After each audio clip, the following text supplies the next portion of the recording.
provocative. Just a minute.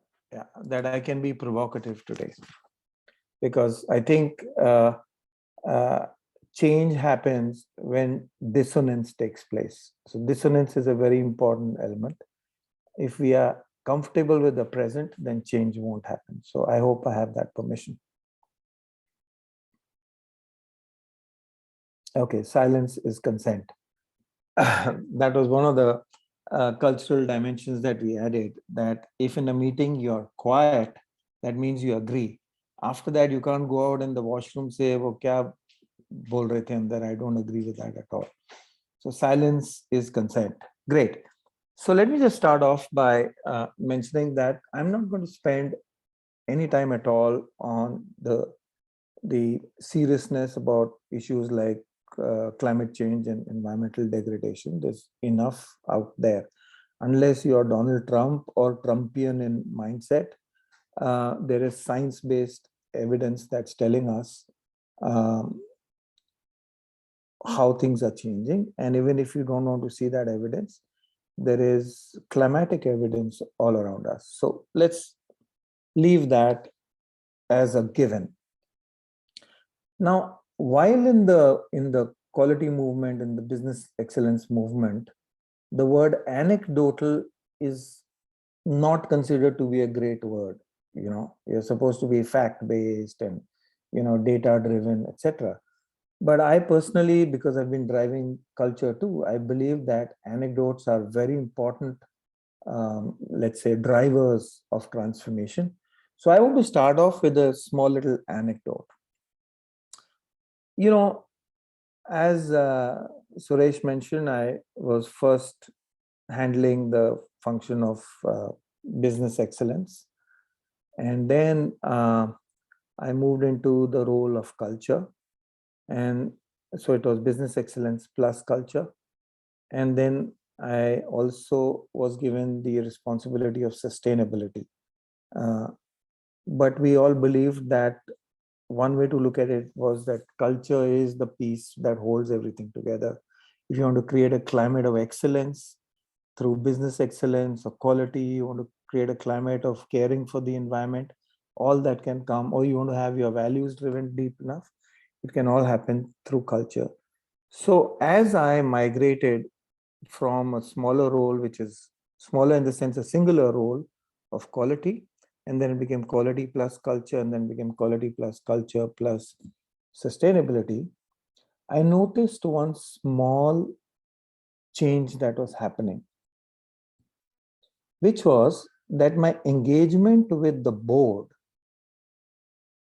dramatically increased when sustainability came into the function.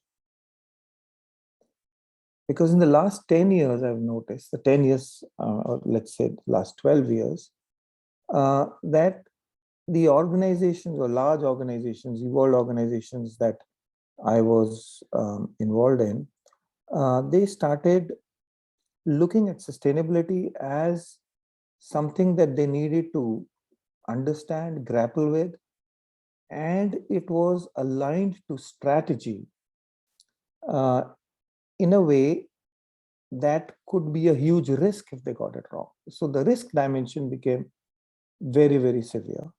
And as everyone knows that while, you know, one way to care for the environment could be if you've got a warm feeling in your belly and you're caring, but if it is also aligned to risk, enterprise risk, especially if you're a manufacturing organization, and even if you're not, how is this whole dimension of climate change and environmental degradation, or the social dimension now, where, you know, there is angst, the issue of equity not being there, inequality coming up, or the issue of corporate governance becoming such a serious issue. And all these, if you get it wrong, there is huge risk for the organization. So I found that when sustainability came into my portfolio, and, you know, when we look at green quality and we look at sustainability, I'm going to use these two words interchangeably. The engagement with the board increased dramatically. And here we are talking about a board of a company that's a 45, 50,000 crore revenue company. You got significantly,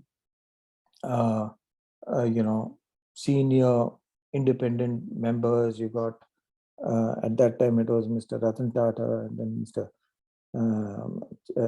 Chandra leading our company's chairmanship. So, therefore, running the business and changing the business, if we were to look at these two dimensions, the board was getting involved in discussing serious issues about changing the business with respect to the transformation that was taking place in the environment around. How do you transform your business to make it compliant with all the changes that are happening or may happen because of some knee-jerk reaction, because of some climate change related immediate impact that happens. And we've seen all that happening. Like, for example, pollution in Delhi rises dramatically, and suddenly the NGT decides that the sale of diesel vehicles will stop overnight. And then you have companies like Tata Motors and Mahindras with most of their fleet at that time being diesel. And suddenly you find that you've cut off the entire market for their products. Or, for example, suddenly the price of solar power drops so dramatically that a thermal power company really needs to look at a strategy. These things are happening now so fast that sometimes actions happen at a pace that if it's not built into your strategy, it could be a huge risk to the organization.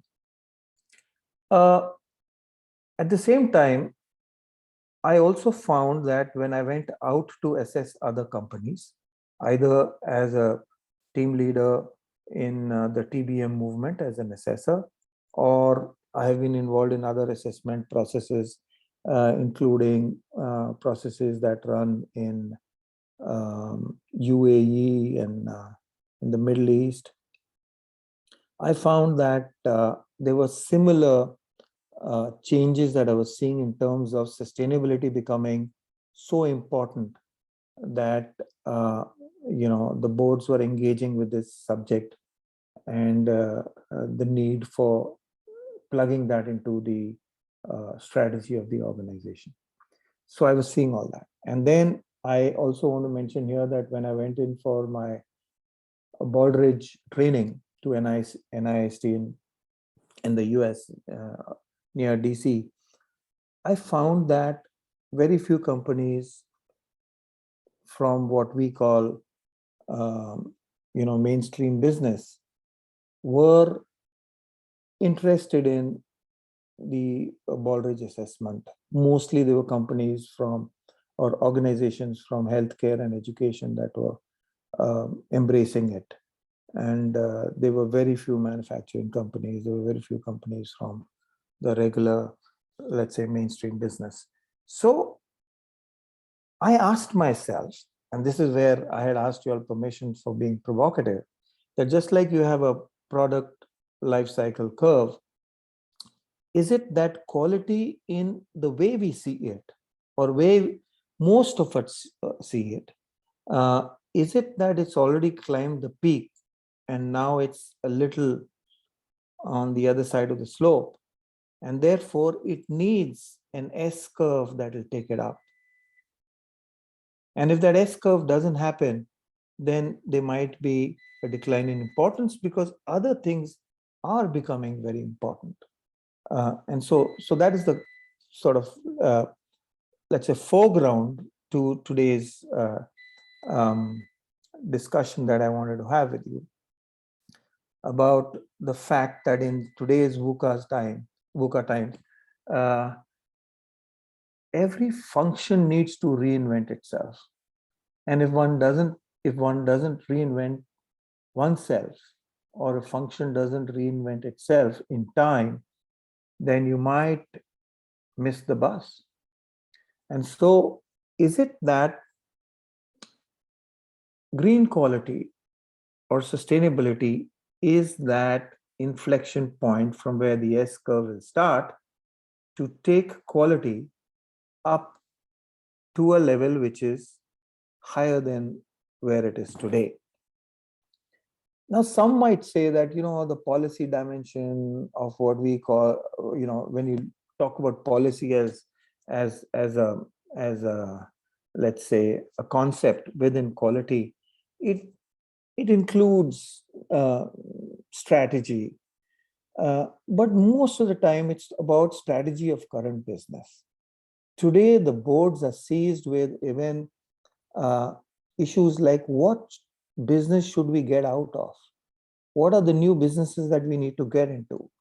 And so many other dimensions which seem to be outside that operational excellence space, which is where most, I think that's the comfort zone of quality, where most people who are quality champions, I'm not saying all, and I still believe that the classical, let's say, definition of quality would probably include this. It's not as if that you need to hunt for something else, but maybe most of what happens in a space which is almost working on autopilot now in many companies. You have quality working on autopilot, continuous improvement happens. And maybe you need a few things happening here and there. But if you're going to be looking at operational excellence or quality that sits in the operational domain, and the business itself is going to die, maybe, say, for example, some disruption takes place because of climate change. It could be, uh, and a great example is the kind of changes that we'll see in the energy business, or for that matter, you might see that soon in some supply chain businesses.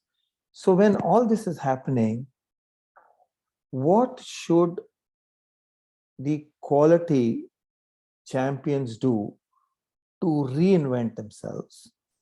And what should they do for this movement, for this religion that we follow, which is quality, so that we take it up from the point where it is and give it wings to drive green quality or drive sustainability. Now here, some might say that, already there is sustainability as a function that exists in many organizations. So are we poaching into another domain? By the way, a lot of stuff that I'm going to say today, I hope that it will raise questions at the end of this. And also, I hope that there's a lot of pushback, because I'm just speaking about what I think is the issue. And it's based on my experience, not just in my own company, but in the companies that I have had the good fortune to engage with and understand, either in my role as an assessor or in my role as a consultant. And even today, I am engaging with a few organizations where these very issues are being discussed. So for those people who say, hey, they're already quality champions, and that's us, and then they are the sustainability champions. And if we were to ride on the surfboard of, ride the wave of change on the surfboard of sustainability, are we going into some other domain? But that, according to me, is not something that's even worth discussing at all. Haven't mechanical engineers come into the space of quality? Haven't people from all over come into HR? I mean, that keeps happening. It's a question of who's got the bandwidth, who can build bandwidth, who can reinvent themselves, and therefore benefit the organization, benefit the movement, benefit planet Earth. So that's, I think, what I would like to begin with. And then just share a few slides which will reinforce what I just said and probably bring in 1, 2 more dimensions. I'm not going to go into the detail of what are those, detail. I will enlist some of the competencies that we need to look at. Otherwise, this discussion is going to be meaningless. But I don't think we should go into the level 2 details of each one of them. But right now, let's just hope and pray that the technology works for me to just share a few screens.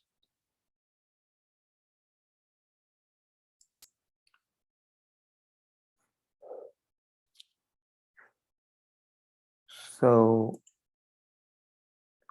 oops. Is my screen visible? Yes. Okay. So let me just go back a few slides. Yeah, let me just go back here. Do you want it like this, or you think a full screen makes more sense? Full screen would really help. Yeah, this is better. Okay. So, I just want to, so I've left, this is this is a slide halfway through a presentation that I had made for some other forum, but I think this is the right point to start with all of you all. So I just want to mention that, while the policy dimension of quality does look at strategy and looks at, and maybe the longer term sustainability strategy, but I personally believe that when you're looking at the need of the hour with climate change and environmental degradation being so important, perhaps we need to re-look at whether quality, the way we see it, already has this dimension built in. I personally feel that it doesn't, and I will talk about that a little later.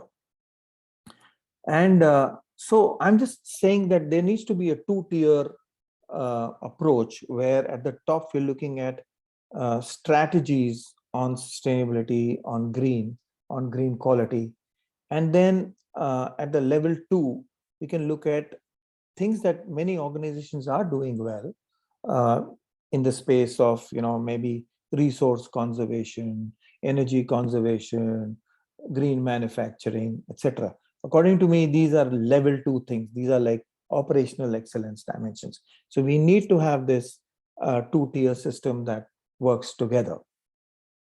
And only then will we have a strong foundation of sustainability and also, a sort of, an architecture for green quality. So just to take this point a little further, if you were to look at an enterprise purpose sitting at top, and usually it is soft, therefore I've put it in the form of a cloud, and then you have enterprise strategy and operation strategy. Obviously, purpose is leadership driven, and it defines the reason of existence of the enterprise. And here, when I talk about enterprise strategy, I'm talking about things that may not be covered by quality as we look at it today, which is, talking about growth, talking about entering and exiting businesses, what we shall do and what we shall not do, and and also alignment with purpose, vision. And then, of course, you have the operations piece, which is the reality of your current being, where quality, cost, waste, all these things are taken to levels of excellence through management of waste, obviously, through instilling a kind of environment that is creating a climate of excellence. So if you were to look at this, then unfortunately, and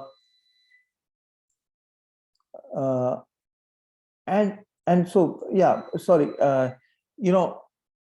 ideally, purpose, enterprise strategy, and operations, everything gets covered in a classical definition of quality. But very often, or at least in most organizations that I have come in contact with, the situation is a little different, and I sort of made that into a model here. that it sort of thins out as you go up. Operations is the comfort zone. And then when you go into enterprise strategy, especially about, the choice of new businesses, the choice of, exiting businesses, the choice of reinventing the organization with respect to issues like climate change, etc. This is where currently quality seems to be not in its, let's say, comfort zone or area of strength. And that actually is a space that is being occupied by sustainability. So this is, according to me, the current reality. And let me just keep uh, taking my, um, one sec. Yeah. Um, so let's just move on to a couple of more slides. Um, issues like carbon reduction, environment conservation, social equity, governance, these are now becoming so important. And how does quality embrace this? And how do quality champions become comfortable with all this, like they are comfortable with so many quality tools that they handle today? So that was my point.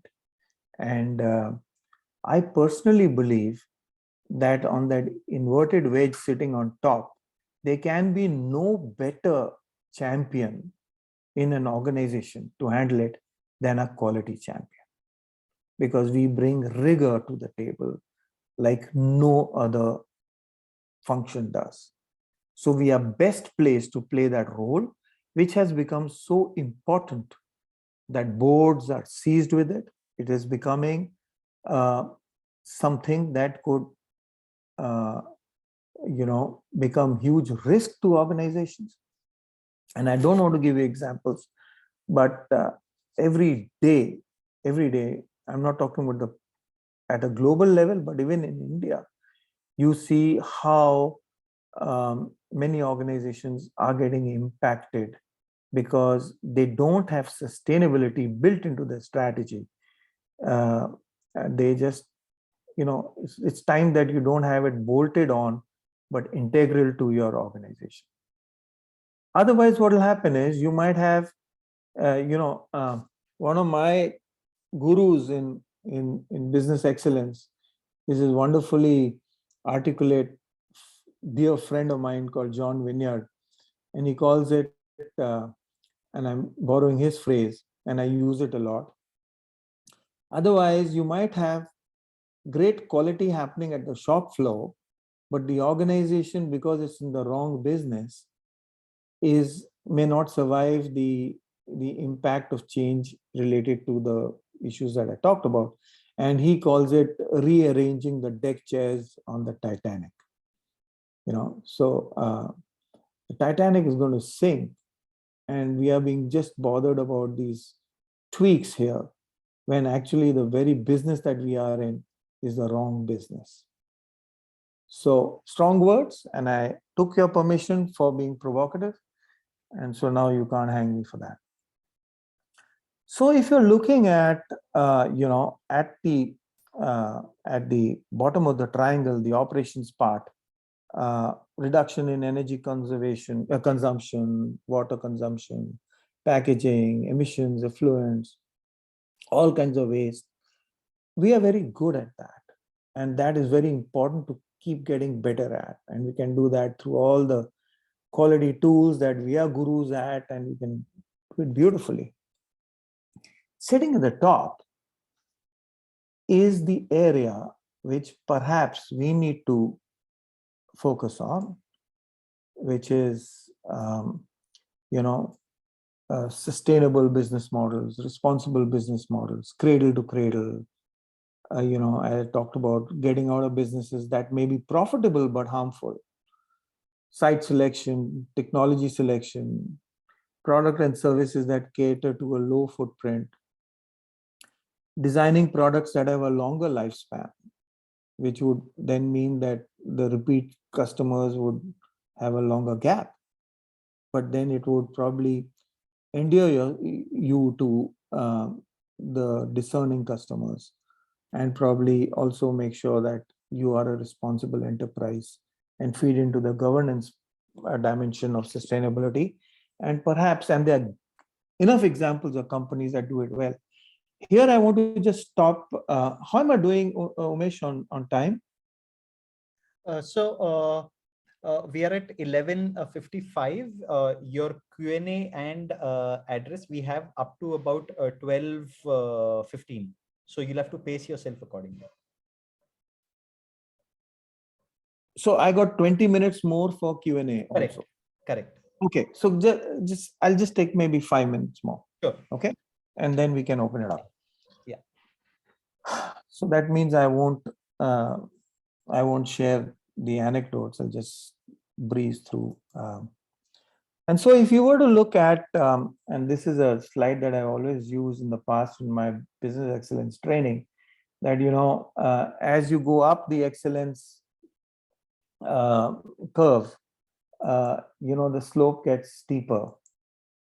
And the tools, if you were trekking, you need some kind of tools, which are listed right here. And then when the mountaineering starts, then you need different kind of tools and different kind of equipment. And while these might be good, this might be leading you to the peak where quality and cost efficiency are ramped up to address the customer needs, and for which I might have a lot of familiar equipment and tools that, as a qualitist, as a quality champion, I might have familiarity with. However, the peak where climate change mitigation, climate change resilience, biodiversity conservation, social development, human rights addresses, governance, etc., which is all part of the sustainability bucket, that needs to be in place.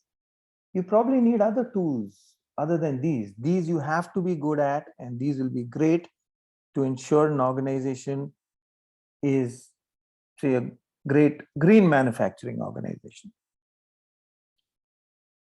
What are those tools that you need that will take you to the next higher climb? Because after some time, you might need an oxygen cylinder, you might need a blizzard jacket, you might need ice axes and snow goggles, if the analogy of hiking and mountaineering is there. And so what are these tools and capabilities that will take us to the next higher peak? And obviously, it's an unending journey. So this will keep on happening.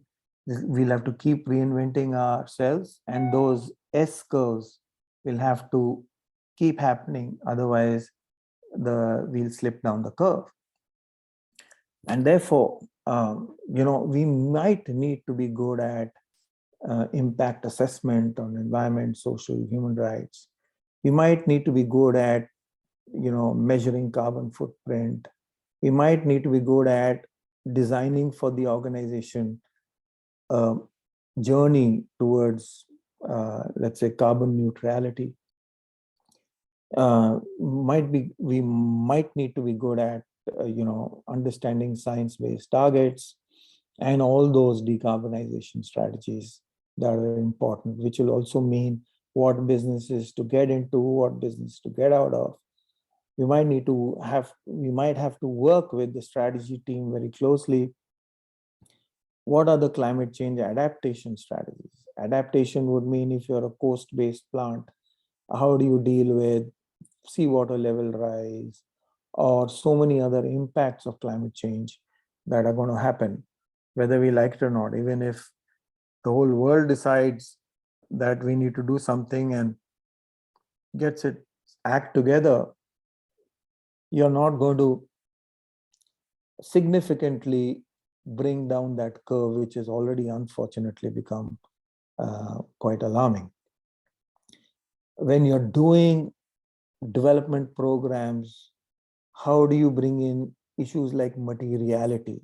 to decide what is material to the community, rather than saying, hey, you know what, I am an MBA from the best school of India, best B school of India. I am an engineer from the best Institute of Technology, so I know what's good for them.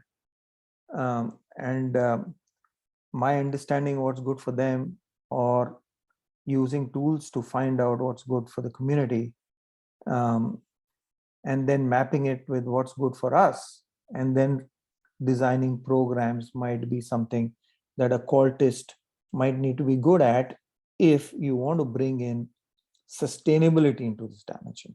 I'm purposely talking about climate change, uh, biodiversity, or let's just call it environmental degradation as an issue, talking about social development, governance, the whole ESG together, because I think this is the space that a Qualitist or the quality movement needs to reinvent itself with.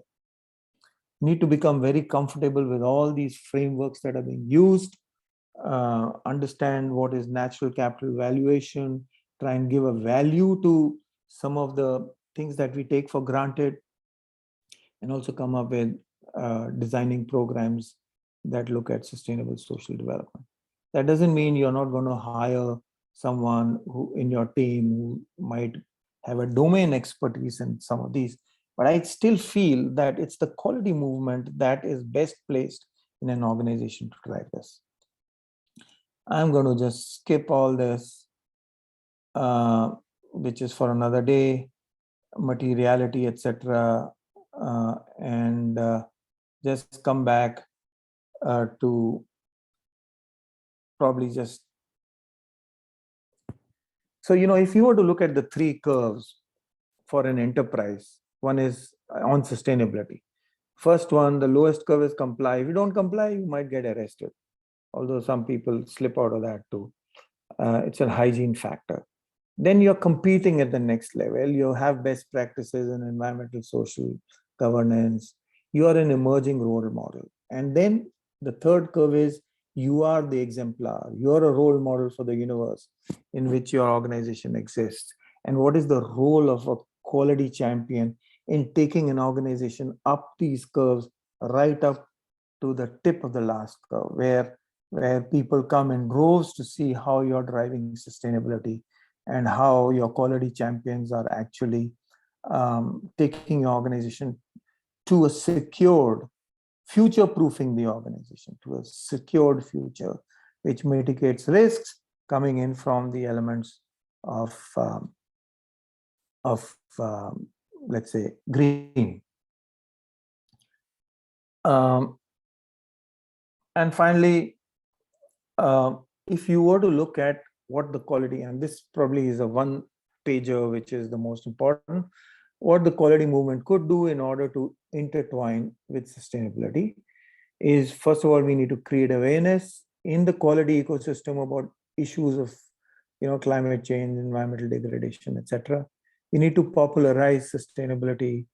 We need to create a sense of urgency without panic about the need for quality professionals to look at transforming the role of quality. Otherwise, we might become less relevant. I won't say irrelevant, but less relevant by embracing sustainability, by designing and delivering wonderful programs, a hierarchy of programs that help quality professionals to become practitioners and bring in the rigor of quality in the deployment of sustainability interventions, and link up the quality-based initiatives which are lying in the operational part of that triangle, like energy conservation, water conservation, etc., with the strategic elements of sustainability.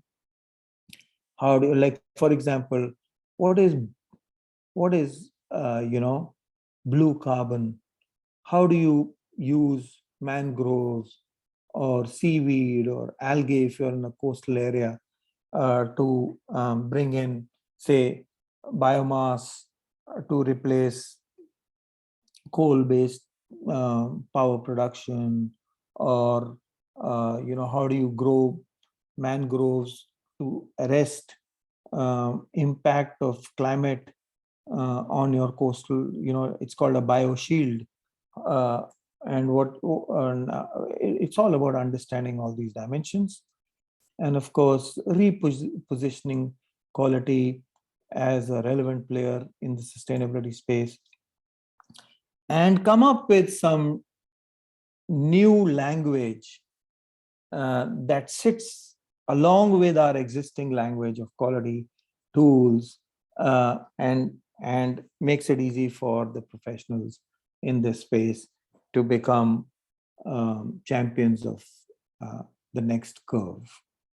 I'm going to stop here, and yeah, I don't need to share all this. Yeah, that's it. I need to, I'm sorry, I think I might have overshot, but I think it is important to just share some of these thoughts that I had, and I'll be happy to answer, if I can, any questions that anybody might have. Thank you, Vivek. Thanks a ton. Very, you indeed were provocative.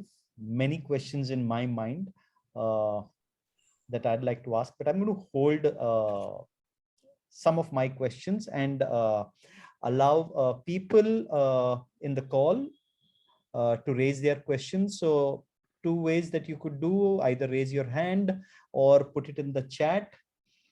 Yeah.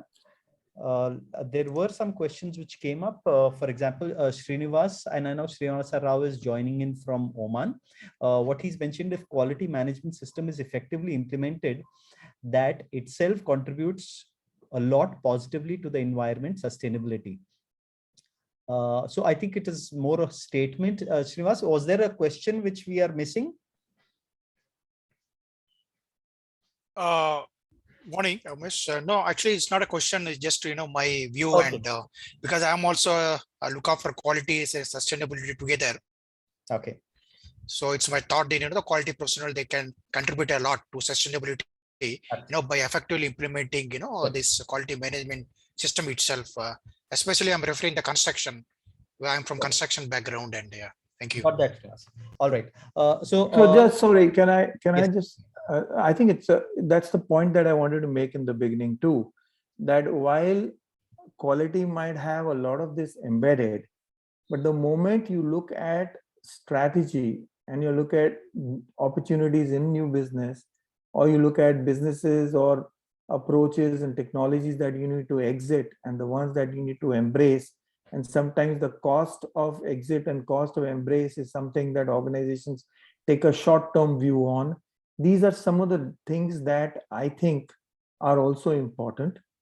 And if a quality champion gets a place on the top table and is also seen as a sustainability champion, like in this case Srinivas is, then those dialogues become that much more relevant. But unfortunately, let's face it, in most organizations, quality and sustainability may not be driven by the same person.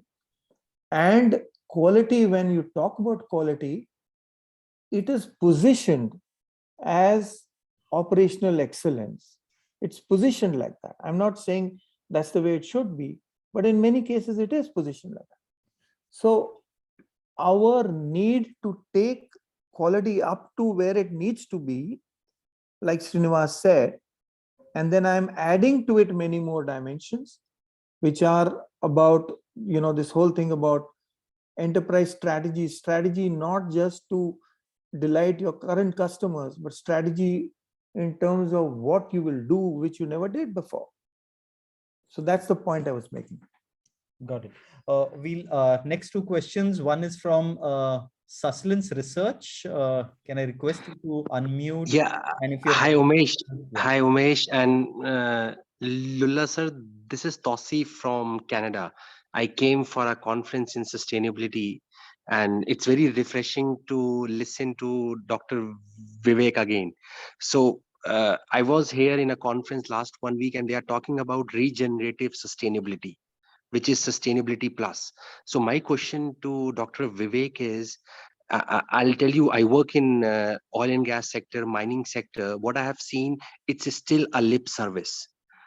We go to the board, we do everything, but still they consider sustainability as a cost center.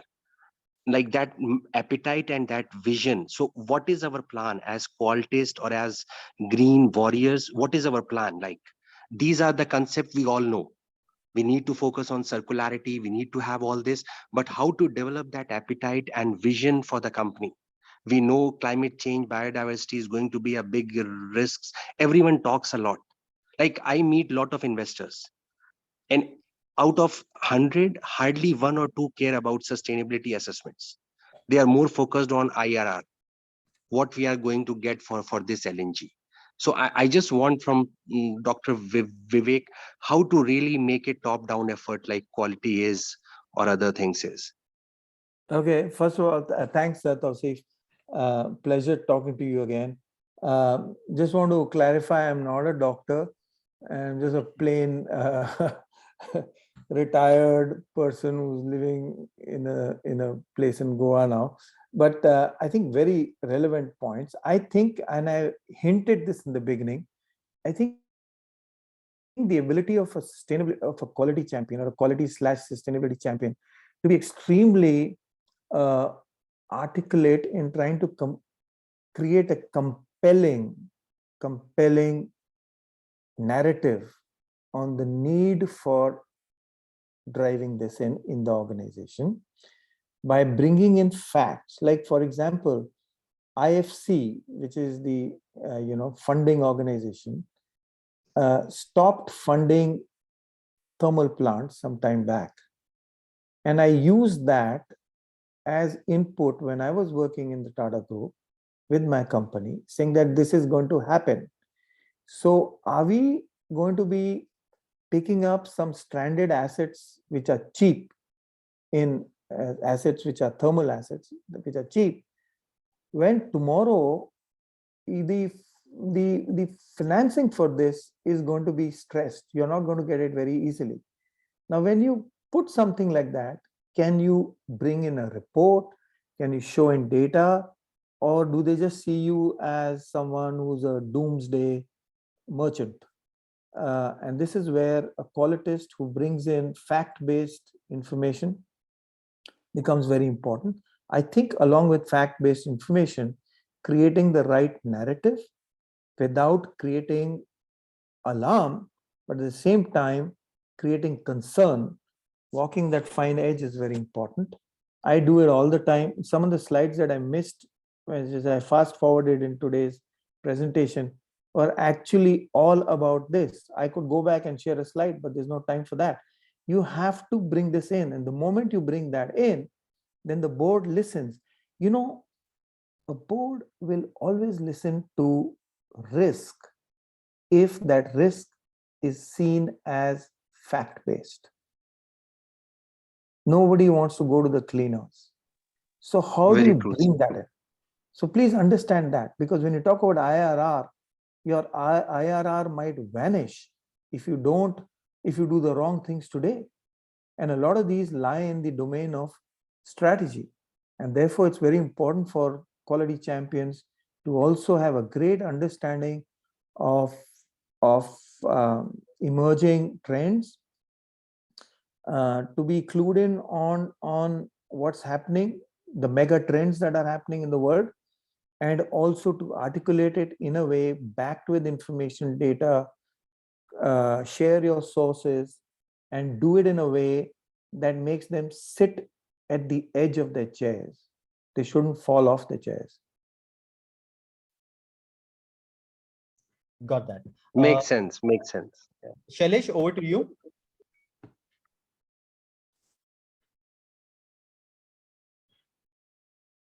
Umesh, you can hear me, Umesh? Yep, absolutely. Clear. Yeah. So thank you, Vivek, for the inspiring talk. In fact, it's always nice hearing you, Vivek. Sorry, Vivek, I even couldn't I hear can't hear you. Sorry, Shailesh, I can't hear you. You can hear me now? Yeah. No, Shailesh, there's a challenge with your audio. here's what I request. If you could put it in the chat, I think you have a network connection. I'll meanwhile just Hello, Umesh, can you hear me now? yes, I can. Please go ahead. Yeah. So Vivek, it is always inspiring to hear you, Vivek. In fact, Vivek, I have two questions basically. One is, I always believe that quality should be a key enabler for driving business growth. In that context, what are the additional competencies which we need? We have to take sustainability also as a part of the role. And the second question is there a metric in terms of measurement of a reputation risks for a business? If something goes wrong in a sustainability, is there that we can put as a reputation risk quotient for the company? So in today's discussion, I have limited myself to only talk about green quality, not the growth in other dimensions. But I have also in one of the slides talked about dimensions like measuring impact, talked about creating paths, towards, carbon neutrality, talked about measuring and natural capital or evaluating natural capital, climate change adaptation strategies, sustainability reporting, etc. According to me, this is the language that if a quality champion embraces, you automatically become competent to drive green quality oblique sustainability within the enterprise. Now, when you talk about risk to reputation, I have a feeling that measuring that may not be so easy. It depends on many things. Depends upon the business environment, climate, the government, approach, the government of the day's approach on these things, many other things. They might rap you on your knuckle and let you be, or they might suspend your license, or they might, there's so many ways of doing it. There's a company, and I won't mention it, they got a 50 crore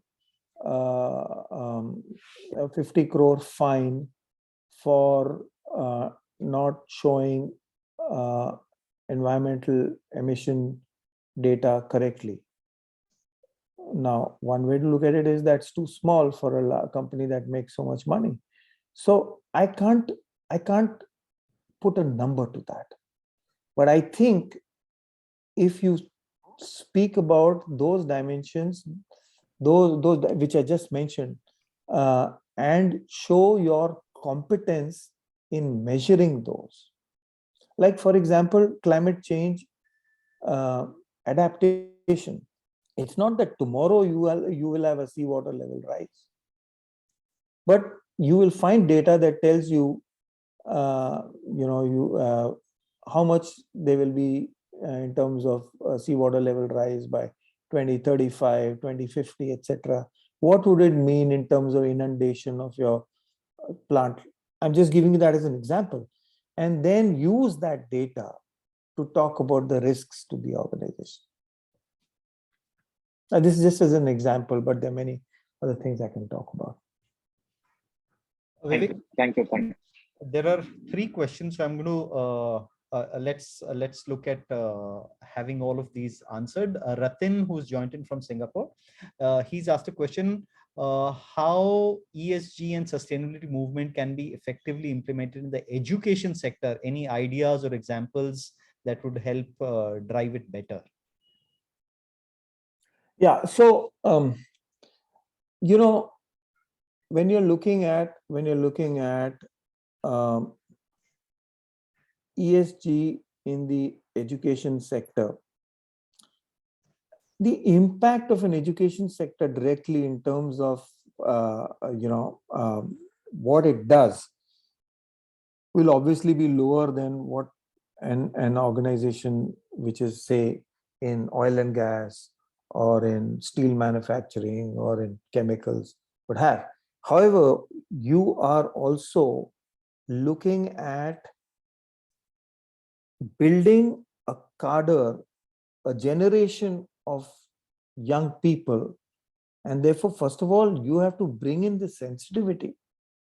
In many organizations, in many nations, bringing in this dimension early enough in the curriculum is not done. While you might have enchanting stories about animals, etc., coming in, but talking about how the world is changing, etc., might need to be put in with a little more strength. Whether you are a school or a university, now I'm coming to the other dimension. You will have an impact in terms of your footprint. How do you reduce your footprint? And the measurements would be the same as what it would be for an operating plant. So it'll just be that the scale is different. So that's the other way that you look at it. And thirdly, when you're looking at the future of your institution, what role will an understanding of green quality play in terms of maybe you're setting up a new school? How do you minimize impacts in terms of the project? How do you make sure that you are resource literate and take all the right calls on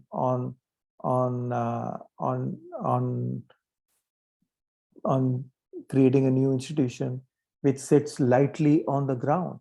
I'm using these words carefully.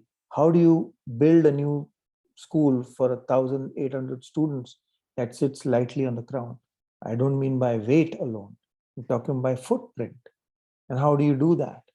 And how do you build a school that doesn't need to switch on its lights and use natural light? Some of these operational excellence points come in, but site selection would be a strategic point.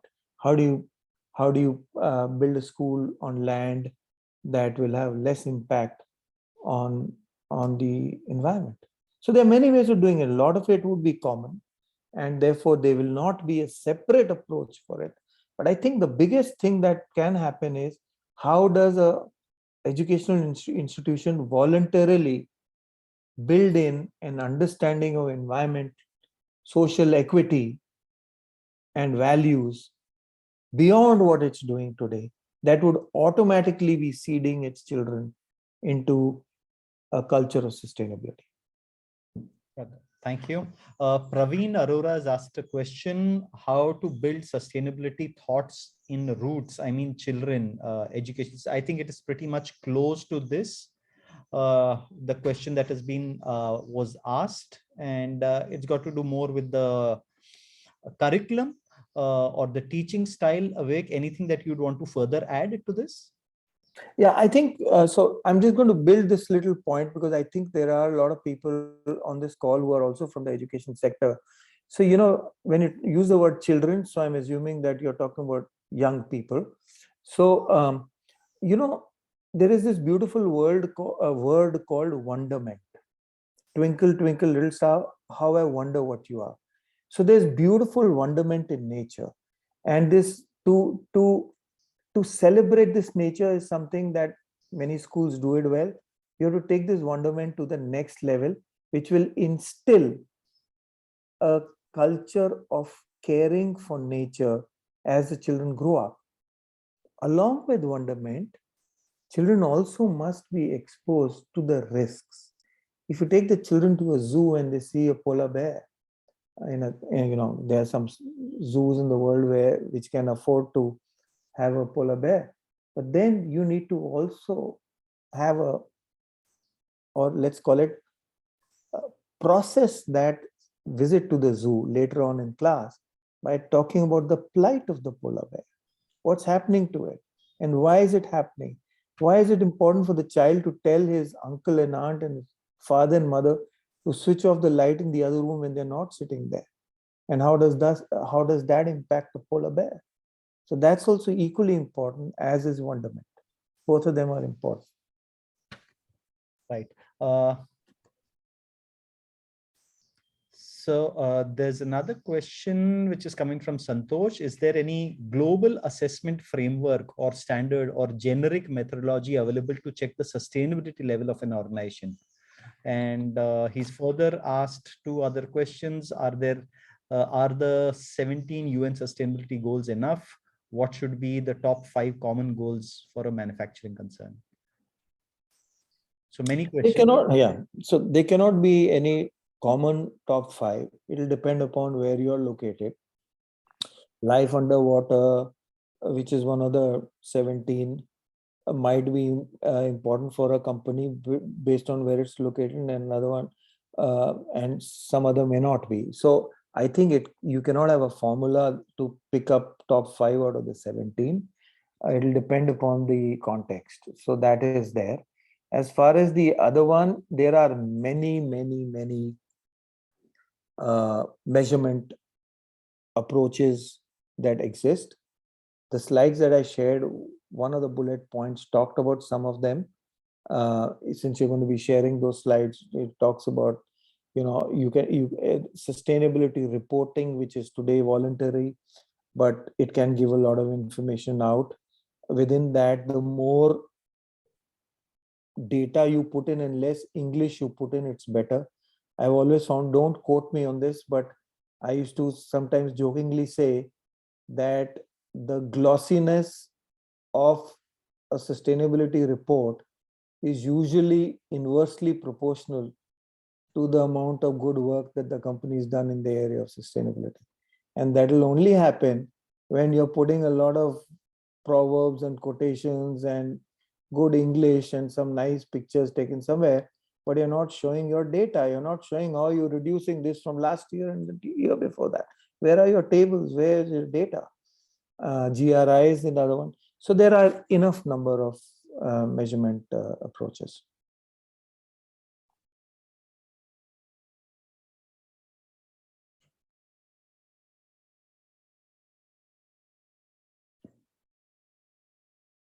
Sorry, I can't hear you.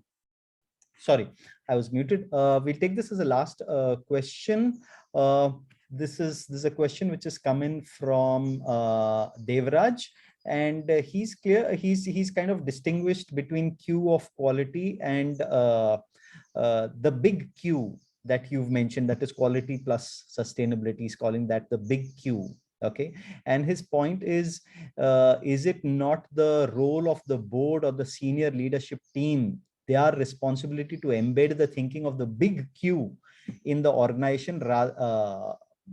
So he's actually holding the board and the senior leadership responsible in his point of view. Okay, any thoughts that you would want to share, and what does it mean from a qualitist perspective? So I think I can't see Devraj here, but I think he's my good buddy, and we've done at least one assessment together. But while Devraj is right that the role of the top table is to drive big Q, along with their role is also to drive the small Q.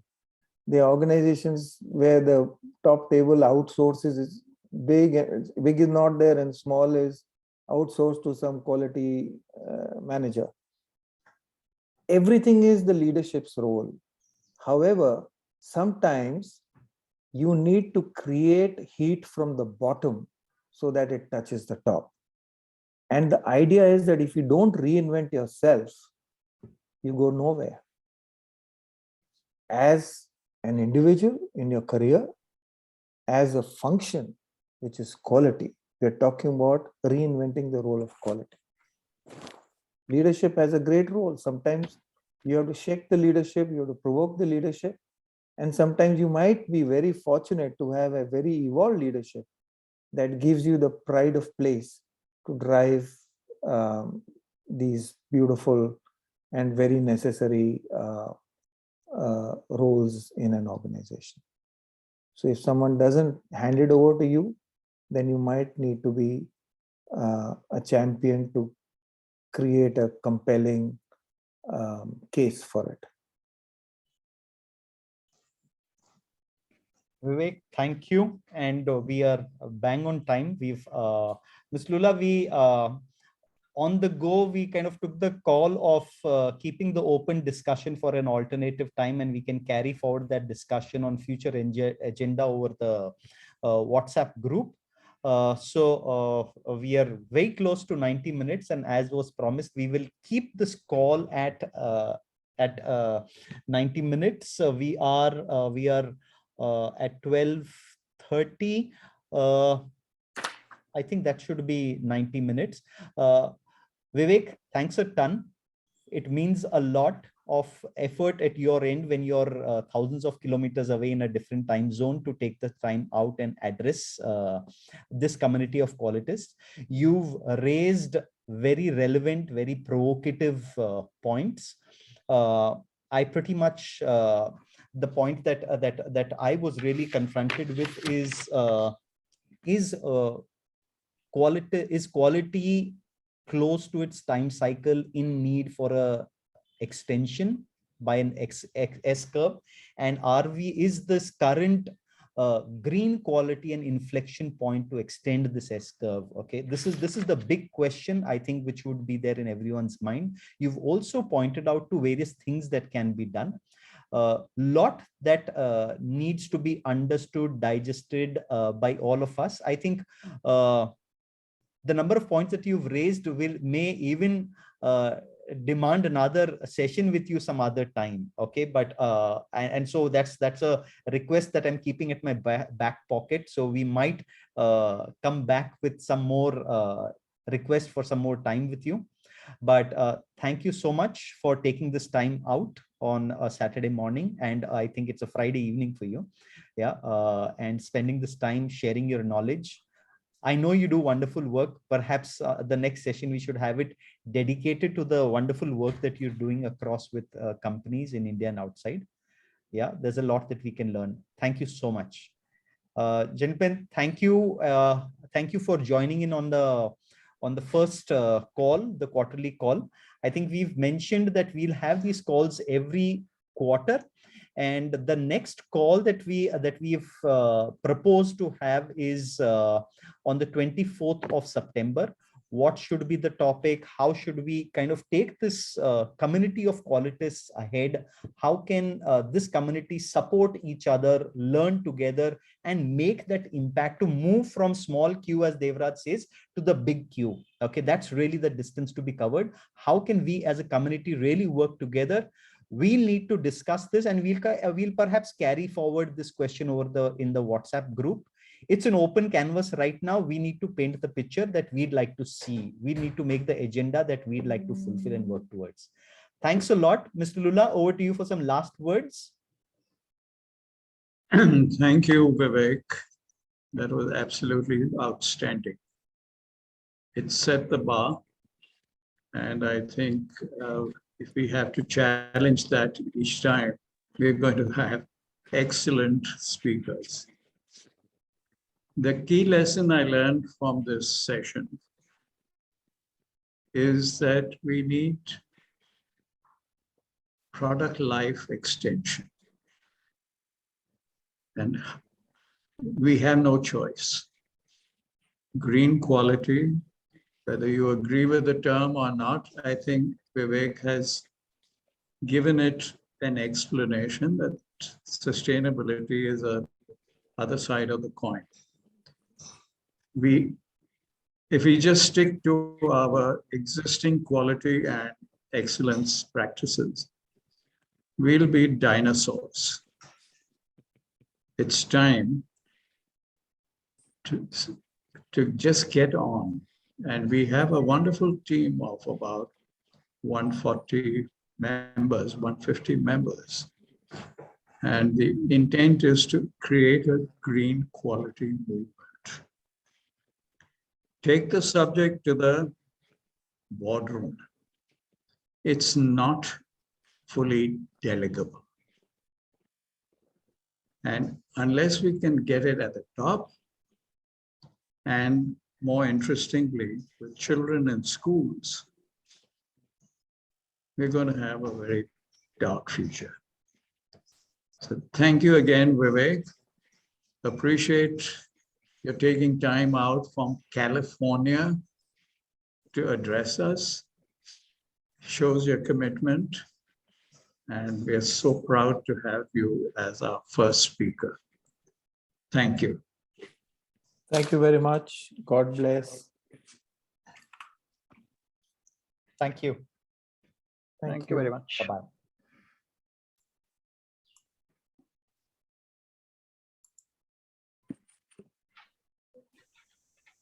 Thank you, Umesh, for Thank you, Mr. Lula. the premiere show. And look forward to the September one. I was And- just managing the stage. The hero was being heard. So I was just the stage sweeper. Yeah. And we may just ask Vivek to continue for the September show, because he left us all with, hanging with ideas, and come back. And he's a extremely good communicator and a teacher. And we need him to coach us into this direction of green quality. So, wonderful, Vivek. And by the way, he's built his house in Goa with all green practices. He Yep. lives his life with green practices. Absolutely. Thank you. Thank you so much, Suresh. And I just want to end by, I know it's not going to be a very high level comment, but if I were to close my eyes and imagine this movement being taken forward by all you people under your leadership, then I would love to see some communities of practice develop within these 140, 150 people, a bunch of 10 picking up one dimension of measurement, another bunch of 10 looking at, the risk issues or the initiatives that are required. And, you can build those, we can make a beautiful list of the top 10 communities of practice that are required. And one day, it could very well be that this movement is giving, just like the Tata Business Excellence model took the Baldrige model and tweaked it and brought in certain elements that became Baldrige Plus. So this could very well be the plus that then gets integrated in the whole movement of quality and takes that next leap forward. So this is just one thought that I had, and all the very best to all of you on this one. Vivek, Thank your you. thought resonates Thank you. with me, and I am definitely going to be connecting with you again to build on this conversation. Yeah. Thank you so much. Okay, Thank you. great. Thank you. Enjoy your weekend. Bye-bye. Bye. Bye, sir. Thank you very much, everyone. Bye-bye. Thank you. Thank you for attending.